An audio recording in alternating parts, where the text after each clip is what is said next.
दो बहुओं वाली सास। सरस्वती के दो बेटे हैं। बड़े बेटे राम की शादी रज्जू से हुई है और छोटे बेटे श्याम के लिए लड़की देखने का सिलसिला जारी है। एक दिन रज्जू की माँ का फोन आता है और उसकी सास फोन उठाती है। हेलो, कौन बोल रहा है? दूसरी तरफ फोन पर रज्जू की माँ लीलावती बोलती है। हेलो समधन जी, मैं लीलावती बोल रही हूँ, रज्जू की माँ। अरे नमस्कार समधन जी, कैसी हो? बहुत दिनों के बाद याद किया आज। यहाँ पर तो सब कुछ ठीक है, बस मेरी तबीयत थोड़ी खराब है। अगर बुरा न मानो तो एक बात बोलूं? अरे कैसी बात कर दिया आपने समधन जी, आपकी बात का बुरा क्यों मानना, बोलिए बोलिए। मेरी कुछ दिन से तबीयत ठीक नहीं है और यहाँ पर मेरी देखभाल करने वाला कोई नहीं। क्या आप रज्जू को कुछ दिन के लिए मेरे पास भेज सकती हैं? ठीक है, हम रविवार को रज्जू को छोड़ जाएंगे। इतना कहकर सरस्वती फोन काट देती है और अपनी बहू को आवाज लगाती है। रज्जू, ओ रज्जू, जल्दी यहाँ आना तो। क्या हुआ माँ जी, कुछ चाहिए था क्या? अरे नहीं, कुछ नहीं चाहिए। अभी तुम्हारी माँ का फोन आया था, उनकी कुछ दिन से तबीयत खराब है, वो तुम्हें बुला रही है। राम को फोन करके कह दे कल की 2 ट्रेन की टिकट करा देगा, मैं भी जाऊंगी तुम्हारे साथ। इतना सुनते ही रज्जू राम को फोन करके सारी बात बताती है और 2 टिकट के लिए बोल देती है।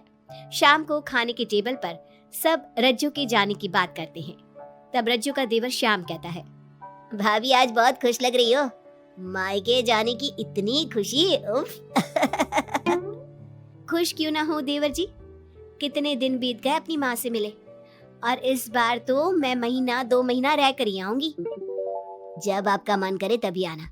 अच्छा एक बात तो बताओ, वहां से क्या लाओगी मेरे लिए? देवर जी कहो तो देवरानी ले आओ। वैसे भी सभी घर वाले चाहते हैं कि आपकी जल्दी से शादी हो जाए। श्याम शर्मा जाता है और चुप हो जाता है। इतने में राम कहता है, रज्जू तुमने जाने की सारी तैयारी तो कर ली है ना? कपड़े तो रख लिए ना? थोड़े गर्म कपड़े भी रख लेना, वहां ठंड होगी, और जल्दी आने की कोशिश करना। ठीक है, मैं जल्दी आने की कोशिश करूंगी बस। अगली सुबह दोनों जाने की तैयारी करने लगी। राम उन्हें स्टेशन छोड़कर घर वापस आता है। कुछ घंटों बाद रज्जू और सरस्वती गांव पहुंच जाते हैं। रज्जू अपनी माँ को देखकर बहुत खुश होती है। माँ, आप अपना बिल्कुल भी ध्यान नहीं रखती, कितनी कमजोर हो गई हैं आप। अब बेटा क्या ध्यान रखूं, उम्र भी तो हो गई है, ये बीमारियां तो लगी रहेगी। बहन जी आइए आइए बैठिए, मुझे बहुत अच्छा लगा कि आप भी यहाँ आई।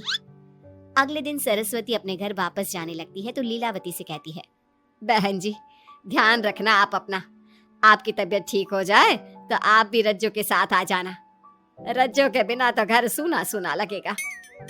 अब सरस्वती अपने घर आ गई और घर की सारी जिम्मेदारी भी उस पर आ गई। एक दिन वो कपड़े धोकर छत पर सुखाने जाती है।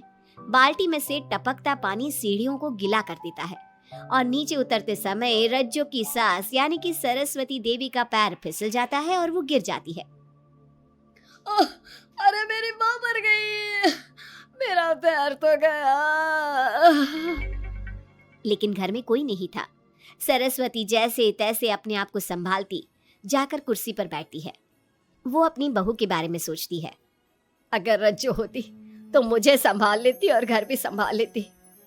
अब घर के काम कौन करेगा, मैं डॉक्टर के पास कैसे जाऊं, बहुत दर्द हो रहा है। जब राम और श्याम घर आते हैं तो अपनी माँ की ऐसी हालत देखकर वो जल्दी से डॉक्टर को बुलाते हैं। डॉक्टर सरस्वती के पैर पर पट्टी बांधता है और उसे आराम करने की सलाह देता है। राम कहता है, माँ आप बस आराम करो, मैं रज्जू को खबर कर देता हूँ, वो कल ही यहाँ आ जाएगी। अरे रहने देना बेटा, उसकी माँ की तबीयत ठीक नहीं है, कुछ दिन में वो खुद ही आ जाएगी, उसे परेशान मत कर। माँ अब हमें श्याम की भी शादी कर देनी चाहिए, कभी घर में कोई ऐसी परेशानी आती है तो कोई तो होगा घर संभालने वाला, आप और रज्जू की घर के कामकाज में मदद भी हो जाएगी। कुछ समय बाद श्याम की शादी सीमा से हो गई, लेकिन सीमा ने तो आते ही घर में क्लेश शुरू कर दिया। वो छोटी छोटी बातों पर लड़ती और उसे देखकर रज्जू का भी बर्ताव बदल गया। एक दिन सीमा सुबह उठने में लेट हो गई और रज्जू ने नाश्ता बना दिया। सभी अपने अपने काम पर चले गए। जैसे ही सीमा अपने कमरे से आई तो रज्जू ने कहा, तुम साफ सफाई कर लो, मैं कपड़े धोने जा रही हूँ, जल्दी काम हो जाएगा। रज्जू की बात सुनते ही सीमा आग बबूला हो गई और कहने लगी, आज मैं उठने में लेट क्या हो गई? आप मुझ पर हुक्म चलाने लगी।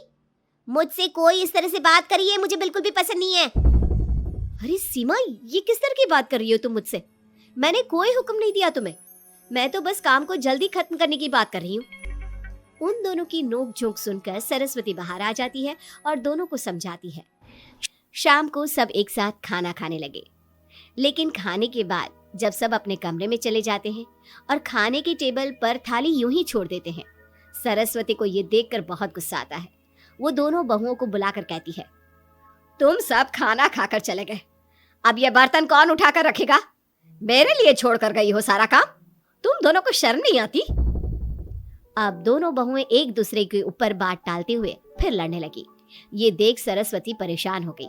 उसने दोनों को डांटा और उन्हें अपने कमरे में भेज दिया। सरस्वती ने जूठे बर्तन धोए। कुछ दिन इसी तरह चलता रहा। अब दोनों सास की नजरों में एक दूसरे को गिराने में लग गई।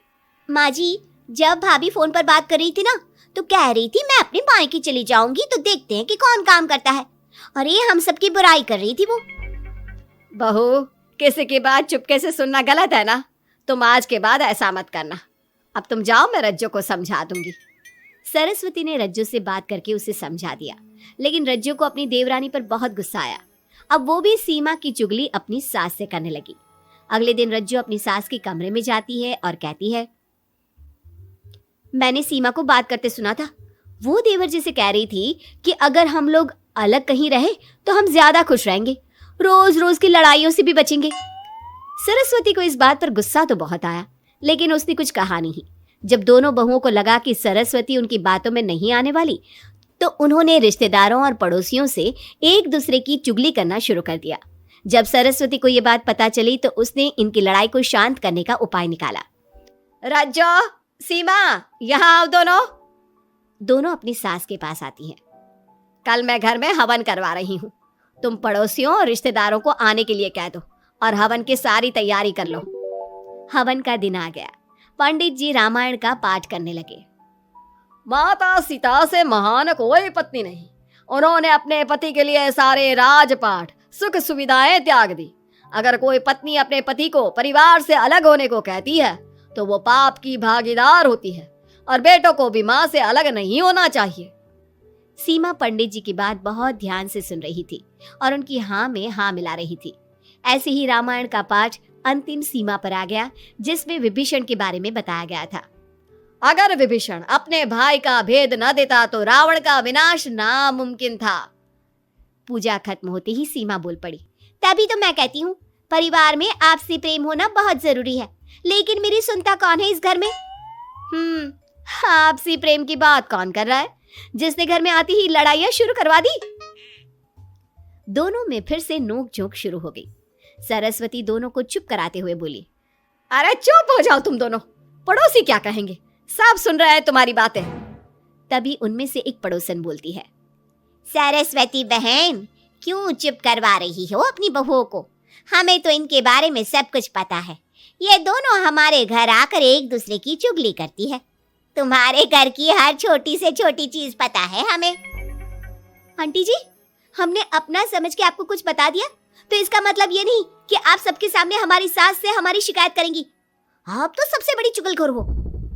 सीमा की बात सुनकर सभी पड़ोसन उन्हें बुरा भला कहने लगी। उनकी बातें सुनकर दोनों बहुएं सबके सामने बहुत शर्मिंदा हुई। जब सब उनके घर चले गए तो सरस्वती ने अपनी बहुओं से कहा, अब तुम दोनों को तो बहुत खुशी होगी कि सारे मोहल्ले की औरतें हमारे ही घर में खड़ी होकर हमें ही सुनाकर चली गई। हमें काफी साल हो गए यहाँ रहते हुए, लेकिन आज तक किसी में भी इतनी हिम्मत नहीं थी कि हमसे ऊंची आवाज में भी बोल पाए। लेकिन आज तुम दोनों की वजह से ये सब हमारी बुराई कर रहे हैं। तुम दोनों ने ये सब अच्छा नहीं किया। सीमा, तुम्हारे इस घर में आने से पहले हम सब बहुत प्यार से रहते थे, लेकिन ये सब लड़ाइयाँ तुम्हारे आने के बाद शुरू हुई है। आज के बाद तुमने घर में किसी से भी झगड़ा किया तो मैं तुम्हें तुम्हारे मायके छोड़ाऊंगा, समझी तुम? ये बात सुनकर सीमा रोने लगी और सबसे माफी मांगने लगी। पंडित जी भी ये सब देख रहे थे।